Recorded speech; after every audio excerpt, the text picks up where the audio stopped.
March 16th, 2025. The Red Sea. Dawn breaks over waters already thick with tension. The USS Harry S. Truman cuts through international shipping lanes, its 100,000-ton hull carrying America's most advanced naval power into one of the world's most dangerous waterways.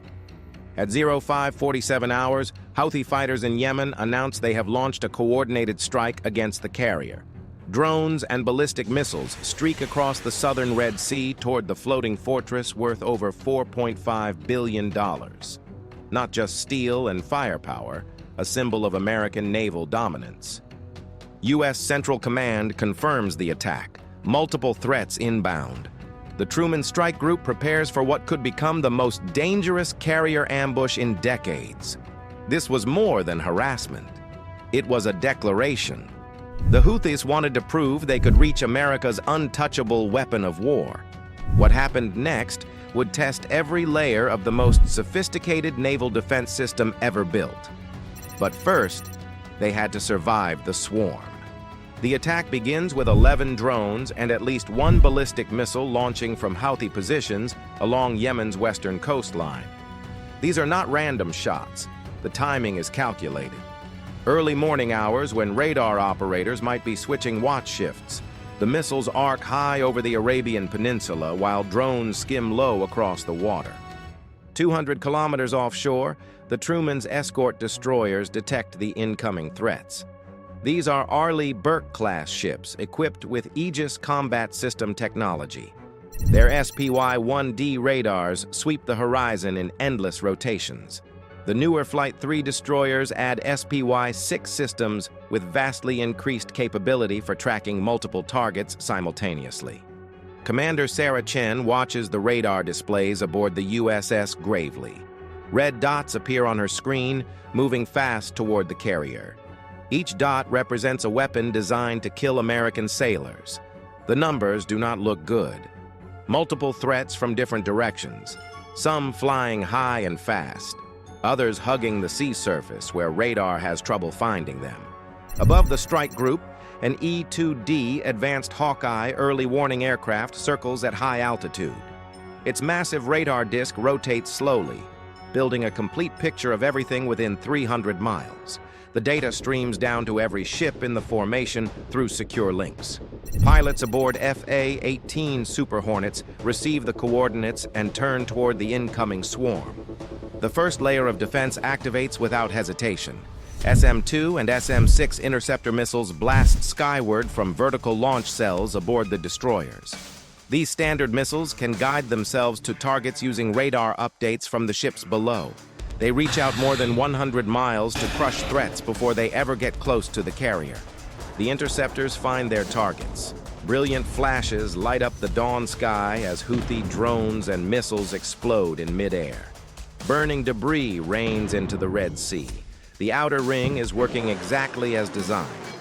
But some threats slip through the coverage. The next layer prepares to engage. 3 drones survive the long-range intercepts.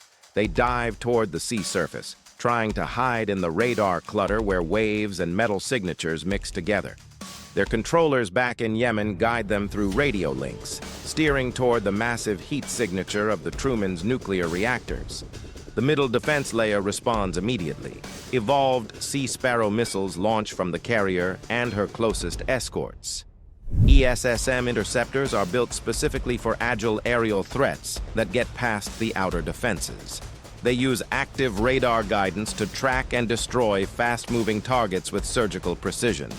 2 more drones disappear in explosions that shake windows on the Truman's bridge.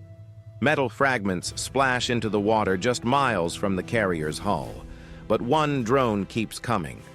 Flying barely 10 feet above the waves, its small size and low altitude make it nearly invisible until the final seconds. High above the battle, EA-18G Growler electronic warfare aircraft patrol with powerful jamming equipment. These planes carry systems that can blind enemy radars and cut communication links between drone operators and their weapons.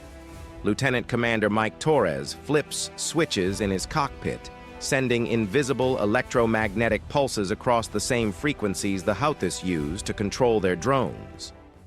The effect is immediate.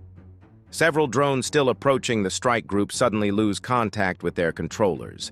Without guidance signals, they fly in confused circles before crashing into the sea. Electronic warfare has turned advanced weapons into expensive pieces of scrap metal. Still, the final drone pushes forward. Its onboard programming keeps it flying toward the largest radar signature in the area. The USS Harry S. Truman looms ahead, her flight deck packed with aircraft worth hundreds of millions of dollars. Every second brings the threat closer to impact. The last line of defense activates with a sound every sailor knows. The Phalanx close-in weapon system spins up with a mechanical whine that cuts through the noise of jet engines and radio chatter. 6 rotating barrels lock onto the incoming drone with radar guidance that never misses at close range. The CIWS fires. 4,500 tungsten shells per minute stream toward the target. The drone disintegrates in a cloud of metal and smoke just 400 yards from the carrier's starboard side. Debris splashes harmlessly into the Red Sea. Silence falls across the strike group. Every threat has been destroyed. No damage to any American ship, no casualties among the crew. The layered defense system worked exactly as the engineers promised it would. But U.S. Central Command knows this attack was more than harassment.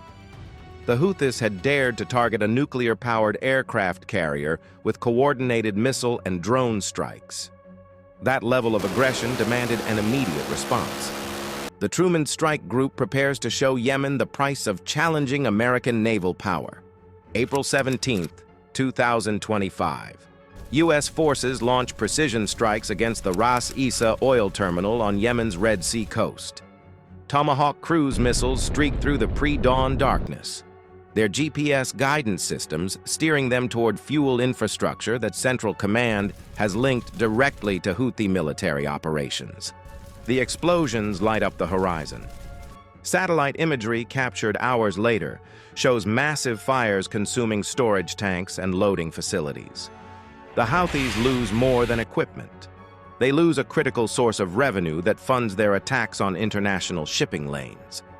This is only the beginning of America's response. Operation Rough Rider intensifies across Yemen throughout late March and April. The campaign coordinates strikes from multiple platforms. FA-18 Super Hornets launch from the Truman's flight deck. B-52 bombers fly missions from distant air bases. Surface ships fire Tomahawk missiles from positions far offshore. The targets are carefully chosen. Command centers where Houthi leaders plan attacks. Manufacturing facilities where drones and missiles are assembled. Storage warehouses packed with weapons and explosives. Radar sites that guide anti-ship missiles toward commercial vessels. Every strike follows the same pattern. Intelligence analysts identify the target. Mission planners calculate the precise weapons needed. Pilots and ship crews execute with surgical accuracy. No wasted effort, no collateral damage, just systematic destruction of everything the Houthis use to threaten shipping. By April 27th, the numbers tell the complete story. More than 800 Houthi targets destroyed since March 15th. Central Command reports that ballistic missile launches have dropped 69% compared to earlier periods. One-way attack drone missions are down 55%. The pressure campaign is working. Key Houthi leaders are confirmed dead. UAV and missile commanders eliminated by precision strikes. Their expertise cannot be replaced quickly. The surviving operators struggle to maintain their equipment without skilled leadership and secure supply lines. The Truman Strike Group does not fight alone. On April 29th, Royal Air Force aircraft joined the operation with strikes against a Houthi military facility involved in drone production. The United Kingdom announces the coordinated attack on April 30th, emphasizing that these were targeted hits tied directly to maritime threats. Allied cooperation sends its own message. America's partners stand ready to defend international shipping lanes. The response to aggression will be multinational, sustained, and overwhelming. Any group that threatens carriers faces not just the U.S. Navy, but a coalition of the world's most advanced military forces. The systematic campaign achieves its goals. Houthi capabilities degrade week by week. Launch rates plummet as storage sites burn and command structures collapse. The cost of challenging a carrier strike group becomes clear to anyone watching from Tehran, Beijing, or Moscow. The April battles prove something revolutionary about modern naval warfare. Advanced layered defense systems can absorb and defeat the most complex attacks that enemies can organize. Ballistic missiles, cruise missiles, and drone swarms hitting simultaneously from multiple directions do not guarantee success against properly designed defenses.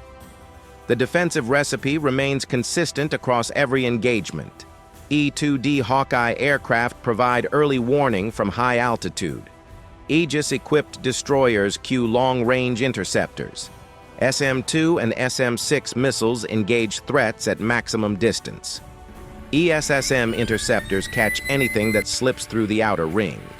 CIWS and CRAM systems provide last-second protection right at the ship's hull.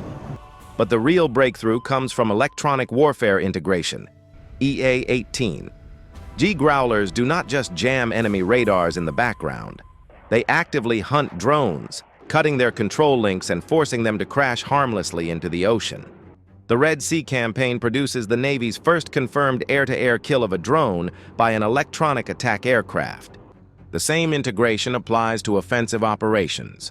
When the Truman Strike Group retaliates, every platform works together. Carrier-based fighters provide close air support. Land-based bombers deliver heavy ordnance. Surface ships launch cruise missiles from safe distances. Electronic warfare aircraft clear the path by blinding enemy air defenses. This coordinated approach explains why Operation Rough Rider destroys over 800 targets in just 6 weeks. No single platform could achieve that level of destruction, but combined air, sea, and land forces overwhelm any defense the Houthis can organize. The broader strategic context makes the victory even more significant. In February 2025, Carrier Air Wing 1 launched what Navy officials called the largest carrier-launched airstrike by bomb tonnage in recent memory. The target was ISIS Somalia positions, threatening African shipping routes. The Air Wing delivered 125,000 pounds of ordnance in under 2 minutes from roughly 16 aircraft. The same pilots and aircraft that executed that massive strike also defended the Red Sea shipping lanes and supported the Yemen retaliation campaign. Modern carrier air wings can switch between strategic bombing, maritime defense, and close air support without missing a beat. This flexibility makes them impossible to counter with traditional defensive thinking. The Houthis learned what happens when you target the crown jewel of American naval power. You face systematic destruction of your capabilities by the most advanced military force on Earth. Your leadership dies in precision strikes. Your equipment burns in coordinated attacks. Your funding sources disappear overnight. Most importantly, you discover that America does not fight alone. British forces join the retaliation strikes. Allied intelligence agencies share targeting data. Coalition naval forces coordinate patrols across thousands of square miles of ocean. The response to aggression becomes multinational and unstoppable. This is the new reality for anyone considering attacks against American interests. Challenge a carrier strike group and face systematic destruction of your capabilities. Threaten international shipping and invite multinational retaliation. Test American resolve and discover that the response will be measured, devastating, and absolute. The USS Harry S. Truman returned home with more than just her crew. She brought proof that American naval dominance remains unmatched in any ocean where threats emerge. The next potential enemy watching this deployment understands exactly what they will face if they choose aggression over diplomacy. The message echoes across every waterway where American carriers patrol. Test us at your own risk. The response will be swift, precise, and unforgettable. If stories about American military power and the technology that keeps our forces ahead of every challenge interest you, hit that subscribe button and turn on notifications. We cover the weapons, tactics, and operations that most people never hear about. This next video reveals even more about how modern warfare really works.